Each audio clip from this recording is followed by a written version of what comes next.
આપણા ગુજરાતના યશસ્વી નરેન્દ્ર મોદી સાહેબને વડાપ્રધાન બનાયા। 10-15 વર્ષ પહેલા હું બી ગયેલો હતો, મને બી એવું હતું કે આપણા નરેન્દ્ર મોદી સાહેબ ખરા અર્થમાં ગુજરાત માટે કંઈક કરશે, તો હું બી એમને મત આપતો હતો। પરંતુ મારું એ સપનું તૂટ્યું, મને ખબર પડી, મારો મોહ ભંગ થયો। જોકે હું હાલાકી ભારતીય જનતા પાર્ટીમાં ન હતો, પરંતુ માનનીય નરેન્દ્ર મોદી સાહેબ મને ગમતા હતા, ગુજરાતી હતા, એટલે મને એમ હતું કે આ રણબંકો જો દિલ્હી બેસશે તો 100% ગુજરાત માટે કંઈક સારું કરશે, કશું સારું ના કર્યું। ઉપરથી આખા ભારતની અંદર આ ગૌ સેવા મંડળ અને 5 વર્ષ ફિક્સ ગુજરાત સરકાર માટે આ નરેન્દ્ર મોદી સાહેબ જ લાવ્યા હતા, ખબર તમને? જ્યારે સીએમ હતા ત્યારે એટલે ગુજરાતનો યુવાન ગમે તેટલું ભણી ગણીને નોકરી બીજો મેળવી લે તો 5 વર્ષ લટકતી તલવાર, નોકરી કરે ને 5 વર્ષમાં કઈ બી કરે ને ઘર ભેગો થઈ જાય બિચારો। એક તો નોકરીઓ માંડ મળતી નથી, યુવાનો સાથે મજાક થઈ ગયો છે। છેલ્લા 5 વર્ષમાં 25 જેટલી ભરતીઓ યાનો પેપર ફૂટી ગયા, યા રદ થઈ ગઈ, મજાક બનાવી મૂકી દીધો છે આપણા યુવાનોને। આપણે આપણા બાળકને બિચારાને મજૂરી ના મૂકે કે ભાઈ તું ક્લાસીસમાં જાને ભણ અને કંઈક સરકારી નોકરી મેળવો તો આપણું ઘર પરિવાર આગળ આવે, એની પાછળ આપણે ઇન્વેસ્ટમેન્ટ કરીએ છીએ। પરંતુ વર્ષે 2 વર્ષે 3 વર્ષે એકાદ ભરતી બહાર આવે, એનું પેપર લીક થઈ જાય, થઈ જાય નહીં, આપણું બાળક બિચારું ઘરે રોવે છે કે નહીં રોતું?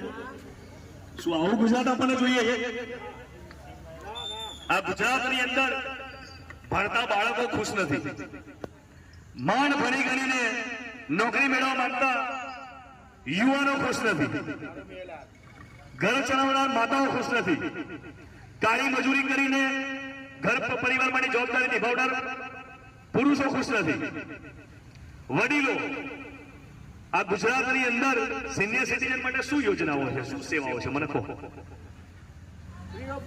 અમારી દિલ્હી સરકારની અંદર સિનિયર સિટીઝન આખા દિલ્હીમાં ક્યાંય બી ફરવું હોય ટોટલી ફ્રી, કોઈ ચાર્જ નહીં।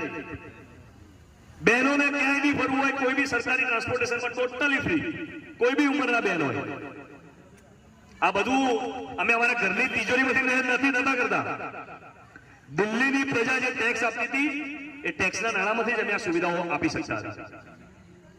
તમને કદાચ આમાંથી કેટલાક મિત્રોને ખબર હશે, હમણાં જ એક આંકડા આવ્યા છે કે ગુજરાત એક એવું રાજ્ય સાબિત થયું છે કે જેની અંદર ઔદ્યોગિક એકમો વાળા, ઉદ્યોગો કરવા વાળા જેટલો ટેક્સ નથી ભરતા એટલો ટેક્સ તમે ને હું સામાન્ય જનતાઓ ભરી રહ્યા છે। આપણે એમને બી ટપી ગયા, આટલો બધો ટેક્સ ઉઘરાવીને તમારી પાસે છે પાયાની સુવિધાઓ। આખો વિસ્તાર અહીંયા ભાગ્યે જ કોઈ 2-3 કરોડનું મકાન હશે, ખરું ને? આવા મકાનો આપણે માંડ બનાવે એમાં રહીએ છીએ, નથી આપણું બહુ હાઈફાઈ મકાન।